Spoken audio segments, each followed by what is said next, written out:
Hey, what's up, guys? It's a Sports Blitz here, and we're back with another NFL mock draft. Before we jump into it, make sure to smash that like button and subscribe. Guys, we're 62 subs away from our biggest goal on YouTube yet. 1,000 subscribers has been a goal I've really wanted to reach for a long time. If you could help me out so that we can reach that, that'd be super appreciated. Guys, I'm bringing you a one-round mock draft. I already went through and did the picks. I thought more about some of these picks. So let's go ahead and jump right into it. Number one, we have the Jacksonville Jaguars. I think Evan Neal is... I think he's honestly up there with Aiden Hutchinson for best talent in the draft. And I feel like he's probably a guy that the Jags would probably need more than Aiden Hutchinson. I don't know exactly which one of them is going to go. I honestly don't think it'd be a terrible idea for the Jaguars to trade back from this pick, if I'm being honest. Yeah, we're having Evan Neal go to the Jaguars for now. Okay, number two, I'm having Aiden Hutchinson go to the Lions. I just think this is too good to pass up. Aiden Hutchinson is an absolute beast, and the Lions really need a pass rusher. I think it's just a perfect fit. So then going to number three. Oh, sorry, kind of see number four right there too. Oh well. Number three, I'm having Kayvon Thibodeaux go to the Houston Texans. I feel like really since J.J. Watt has been gone, they have really lacked that dominant pass rusher. I feel like Kayvon Thibodeaux can be that guy. I felt like it was kind of between him and Kyle Hamilton. I think Kayvon Thibodeaux would be smarter since they already have Justin Reed.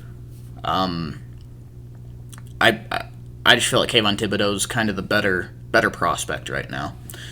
Then we have the New York Jets, and some Jets fans aren't going to like this, okay? I feel like every one of my picks, there's at least one Jets fan that doesn't like it. I've had Kyle Hamilton mock to him, Derek Stingley. I think I even had one that Evan Neal fell, and every single time Jets fans got after me, so just trying something different. The Jets, my reasoning for this was that they don't need a left tackle. Okay, Mekhi Becton, I truly believe, will come back healthy, and it's not going to be a big concern going forward. Okay? But George Fant Morgan Moses is going to be a free agent after this year. He has played really, really well, but I'm not exactly sure if the Jets are going to be trying to pour out the money to pay him again. And I feel like out of the remaining tackles in this class, Charles Cross is really the only one that I feel like can really play right tackle that'd be worth it in the top 10. I personally like Akeem Ekwonu more as an offensive tackle than Charles Cross, but I'm not sure Akeem Ekwonu's play style would really translate to the right side quite as well. I'm not sure I can really see him as a right tackle. I feel like he's strictly a left tackle. So then number 5, we have the Giants taking Akeem Ekwonu.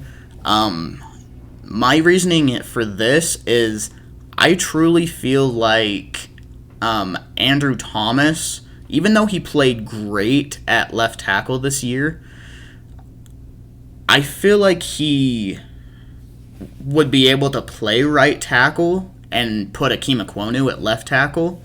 And really, worst case scenario, even if Thomas doesn't do well at right tackle, Akeem Ekwonu can be a dominant guard in the NFL. I truly believe that. I think he can be one of the best guards in the NFL, to be honest, if you put him there. So really, worst case scenario, you have, so really either way, you either have both your tackles secured, or you have a dominant left tackle and left guard. I think it's a win-win. Number 6 here, we have the Carolina Panthers taking Tyler Linderbaum from Iowa. I feel like the Panthers' offensive line needs are more on the interior. I feel like Taylor Moton is good enough there at right tackle. He'll be fine. And Brady Christensen is still improving, but the time he has played at left tackle, I feel like he's played pretty well. In fact, really, I'd even give Deontay Brown a shot at potentially left guard or right guard. So you take Tyler Linderbaum, fix up that center, and that helps that offensive line immensely, like right away, too. So I think that's a great pick for the Carolina Panthers. Then at number 7, I'm having the Giants take Kyle Hamilton from Notre Dame. My reasoning for this is honestly just best player on the board, best player available. I feel like he could honestly go as high as top 3. Giants are a team that I don't really feel that they're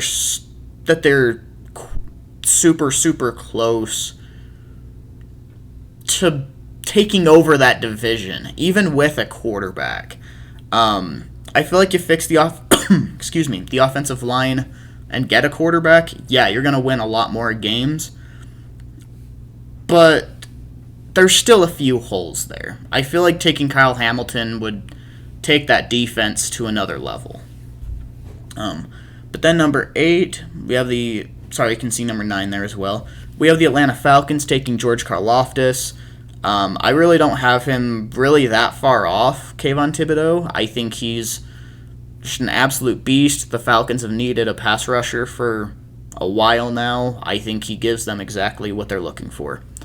Number 9, as you can see right there, I'm having the Broncos take Kenny Pickett from Pittsburgh.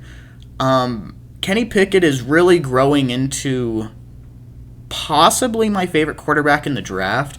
Right now it's between him and Malik Willis. Willis has a ton to work on. He really needs to work on some of his mechanics, but he also has, in my opinion, the highest upside in the entire draft. Kenny Pickett, the more I watch his tape, the more it honestly reminds me of Justin Herbert. I really like this kid's tape. He may have the strongest arm in the whole draft as well. I really like Kenny Pickett. Number 10, I have the Jets taking Kenyon Green from Texas A&M. Doubling up on the offensive line, we're really going to protect Zach Wilson now. You got Mekhi Becton at left tackle. We've got Elijah Vera-Tucker and Kenyon Green at the guard spots. I think either one of them can play left guard or right guard. And then your right tackle, you got Charles Cross. And really, I feel like Connor McGovern is a solid enough center that they'll be fine right there. That offensive line is going to be really one of the better lines in the league, I feel like, at this point. Then there at number 11, I'm having apparently the Washington Washingtons. I don't know why they didn't put in football team right there, but Washington taking quarterback Matt Corral from Ole Miss. I feel like it's really hard to say what quarterback Washington would be taking, but I really feel like they'll take a quarterback. I feel like it's either quarterback or trade back. And right here, I think they'll take quarterback Matt Corral, which I think is the best, most ready quarterback remaining on the board. In fact, he may be the most ready quarterback in the draft in general. I don't think his upside is quite as high as Kenny Pickett or Malik Willis's. but it's higher than the likes of like Sam Howell, in my opinion. Then the Minnesota Vikings take Derek Stingley from LSU. I think if he falls to number 12, it's an absolute steal. I do not understand the hate around this guy. Yeah, he's had an injury history, but if he can manage to stay healthy, this dude is going to be an absolute baller. He's been shutting down all of the receivers in that conference. Like he may be the best corner from the last, maybe even the last 3 drafts. He's really good. I don't understand why so many people dislike him aside from injuries. Then at number 13, we have the Cleveland Browns taking wide receiver Garrett Wilson. I've already touched on this a few times. They've committed to Baker Mayfield in 2022, and so they need receivers. I think Garrett Wilson is possibly the best receiver in this class, so I think that's the right pick right there. Then, you kind of see 14 and 15, but 14, I am having the Ravens take David Ajabo from Michigan. My reasoning for that is, yeah, they've got a solid pass rush, but Calais Campbell and Justin Houston are both getting really old, actually. I want to say they're both 37 or 38. Like, that is very old. I think the Ravens would very much like to get younger at the edge rusher position. So I think that'd be a good pick for the Ravens right there. Number 15, we have the Eagles taking linebacker Devin Lloyd. You guys, do I even have to still talk about this? I've already mentioned, Devin Lloyd's just a beast, and I do not think there is a better fit between a prospect and a team in this whole draft. Devin Lloyd to Philly is just, it's beautiful, if you ask me. Number 16, I'm having the Eagles take Treylon Burks from Arkansas. I think Burks really gives Garrett Wilson a run for his money as best receiver in this class. He's a big body receiver, much like a DK Metcalf type of guy. He's not quite as fast as DK, but he is talented as hell. The Eagles could really use some better wide receivers. I don't feel like having just Devontae Smith and Dallas Goedert is getting it done enough. So adding Treylon Burks, I think, will really help Jalen Hurts get to the next level. Then number 17, I'm having the Chargers take Jordan Davis. I mentioned this before. I do not think that Jerry Tillery and Linval Joseph are getting it done enough. They've just been getting gashed in the run too much, and I feel like Jordan Davis from Georgia will really, really be able to help with that. So then here for the Saints, we're going to go ahead and give them wide receiver Jameson Williams from Alabama. Mentioned a few times. I truly believe that they should keep Jameis Winston. I think he's really talented, and where he really, where he really likes to throw the ball downfield. And Jameson Williams is, a deep threat. I feel like it's a perfect fit. I know it's not your typical Saints offense because their offense usually isn't quite as explosive. It's more, technical. They like to crawl down the field and, kind of slowly dice up opponents. But Jameis Winston likes throwing down the field too much, and I think Sean Payton's going to let him. I really do. I think it's going to be a good fit. So then at 19, we're having the Eagles take cornerback Ahmad Gardner. Now, I really wanted to actually give the Eagles Andrew Booth right here. I think Andrew Booth is maybe a little bit better than Ahmad Gardner. Just kind of as I was watching more tape, I kind of felt like Ahmad Gardner was probably a little bit better of a fit for Philly than Andrew Booth is. And really, when it comes to corners, it's completely about scheme. You do not want to put corners in the wrong scheme. Like if you guys recall, when Marcus Peters was first with the Rams, he sucked. Like he was quickly one of the, I don't want to say one of the worst corners in the league, but he was down there. He wasn't very good. But then when he went to the Ravens, it was a scheme that worked a lot better with his talents, and he quickly rose up the charts again, like he was with Kansas City. So that's kind of the case here. I think Ahmad Gardner is definitely a better fit for Philly than Andrew Booth is. Number 20 here, we're having the Steelers take quarterback Sam Howell. I feel like the Steelers could definitely be in the running for a guy like, obviously Deshaun Watson, Aaron Rodgers, Russell Wilson. They've got a lot of money. They've got a decent amount of draft capital. They can do it. But I feel like right here they're going to go ahead and take Sam Howell. So then here at 21, the Patriots are taking cornerback Andrew Booth. It's Bill Belichick, man. He can he can develop his scheme to match any of his players. Like it is scary how smart Bill Belichick is.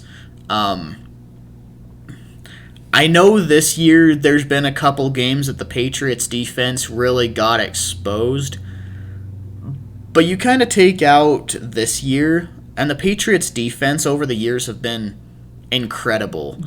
And really, I think it's because of Bill Belichick. He really knows how to adjust his defense, and I think Andrew Booth, I just think Andrew Booth in Bill Belichick's scheme is going to be disgusting. Then you can see the next two picks there. The Raiders taking DeMarvin Leal from Texas A&M. They really have an issue with their run defense. I've said before, I think it's interior D-line that they need help with. DeMarvin Leal is a perfect guy to help out with that. Their edge rushers are amazing. It's interior D-line that they need help with. 23, we have the Arizona Cardinals taking Kaiir Elam from Florida. I think in terms of talent, I think he's actually really close to Ahmad Gardner. I kind of have those guys interchangeable between my cornerback 3 and 4. I really like Kaiir Elam a lot. Like, I don't get why more people aren't talking about him. 24, I have the Dallas Cowboys taking Roger McCreary from Auburn. I know there's kind of been a run on corners the last few picks, but it's needed. It's warranted. The Cowboys secondary really needs some help. Trayvon Diggs has been allowing a ton of yards. I know he's gotten a lot of interceptions, but he's been allowing a lot of yards. Roger McCreary isn't going to be quite as much of a ball hawk, but he should be able to shut down receivers. And I think it's really going to help that secondary. All right, then at number 25, we have the Cincinnati Bengals taking offensive tackle Trevor Penning. Penning, I believe, can play left tackle or guard if you need him to. I feel like really this is just a win-win situation for Cincinnati. Obviously, when they took Penei Sewell last year, when they took Jamar Chase over Penei Sewell last year, I don't know why I'm struggling now. Everyone, really including myself, thought it was really stupid of them to do that because, in my opinion, offensive line is definitely more important than weapons. But, really the connection that Burrow has with Chase was just too good to pass up. And now they're able to get a really, really solid offensive tackle in the draft in Trevor Penning. I feel like this dude is madly underrated. 26, we have the Miami Dolphins getting Chris Olave from Ohio State. Go ahead and get to us some more weapons. Chris Olave, I'm not even sure if he'll really fall this far, but if he does, I think the Miami Dolphins should absolutely take him. Then at number 27, you can see the Buffalo Bills took Trayvon Walker from Georgia. Definitely help out that pass rush quite a bit. That's kind of the one thing with their defense they need help with is, sacks and actual pressure. The rest of their defense is just incredible. Number 28, Lions taking Nakobe Dean from Georgia. Like I was mentioning before, he's a nitty-gritty, tough linebacker, and that's exactly what Dan Campbell wants. Like, I feel like he's the perfect guy for Dan Campbell's system.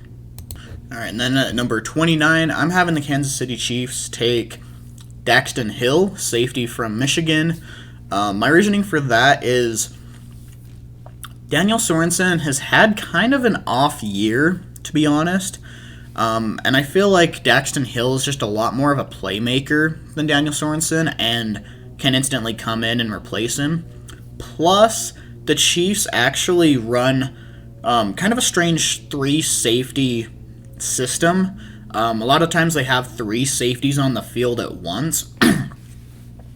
And if they choose to do so, having Tyrann Mathieu, Daxton Hill, and Daniel Sorensen in there, that'd be a nasty trio. So I think Daxton Hill would be an absolute steal for the Chiefs. Number 30, we have the Bucs taking wide receiver Drake London. Obviously, we all know about the Antonio Brown situation. And then Chris Godwin is set to be a free agent this offseason. I don't know if the Bucs are going to re-sign him or franchise tag him or what. But either way, they need a wide receiver. And Drake London, I feel like, can come in and make an instant impact. And really, the Bucs are kind of a team that they don't really have a lot of needs in general. So they kind of just needed to take best player available right here. Drake London is definitely one of the best players available right here. So, 31, we have the Tennessee Titans taking Malik Willis from Liberty. Now, let me explain myself here. I know some Titans fans have been really skeptical of Ryan Tannehill this year. A lot of that really is A.J. Brown and Julio Jones had both been injured a lot of the season. Derrick Henry had been injured since week 8 or so, and it's just now coming back for the divisional round. It's hard for a quarterback to perform when you lose that insanely good of weapons. Now, for getting Malik Willis, this isn't going to be a situation that we expect him to come in and instantly start over Tannehill. Sit behind Tannehill for a year or maybe even 2. I don't know exactly what Tannehill's contract is, if he's going to be there for 2 more years. But, sit behind Tannehill for at least a year. And then I think when Malik is ready, he can be that type of quarterback that can really take him to the next level. The Titans the last few years have been getting stuck in, the wild card, divisional, or conference championship. And I feel like Malik Willis has the traits that can get him over the hump. I really do. And then lastly, we have the Green Bay Packers taking Jermaine Johnson from Florida State. They just need another pass rusher to help out Zadarius Smith. They really don't have... Excuse me. Sorry, guys, I'm still getting through kind of a sickness. It's rough. I'm sorry. But yeah, the Packers don't really have a lot of needs at all. But I feel like Jermaine Johnson could come in and really help out that pass rush. But there you have it, guys. There is my mock draft for the 18th. let me know what you thought about it. Let me know if there's a different player you'd rather your team pick. Again, guys, be sure to smash that like button and subscribe. We're 62 subs away from our goal of 1,000, and guys, I really want to reach that goal. So if you could help me out with that, that'd be appreciated. But thanks for watching, and I'll see you next time. Later.